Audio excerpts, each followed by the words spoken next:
আলহামদুলিল্লাহ বললে আল্লাহ আরো ভালো রাখবে, অবস্থার আরো পরিবর্তন করে দিবে, ভালো থেকে আরো ভালো করে দিবে। আর আলহামদুলিল্লাহ না বললে অবস্থা যা আছে ওইটার আরো খারাপ করে দিবে, ঠিক কিনা? জহরাল ফাসাদু ফিল বাররি ওয়াল বাহর বিমা কাসাবাত আইদিন নাস। জলে স্থলে এই যে অগ্নিকাণ্ড, ফাসাদ, ভূমিকম্প, বন্যা, মারামারি, পেট্রোল বোমা, হরতাল, এগুলো তোমাদের হাতের কামাই, ঠিক কিনা?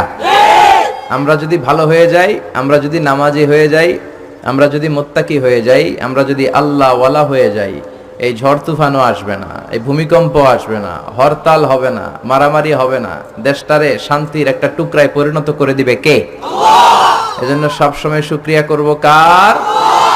শুকরিয়া করলে আল্লাহ নেয়ামত বাড়ায় দেয়। লা ইন শাকারতুম লা আযীদান্নাকুম ওয়া লা ইন কাফারতুম ইন্না আযাবি লাশাদীদ। যদি নেয়ামতের শুকরিয়া করো তো নেয়ামত বাড়ায় দিব, আর যদি কুফরি করো আযাব দিব।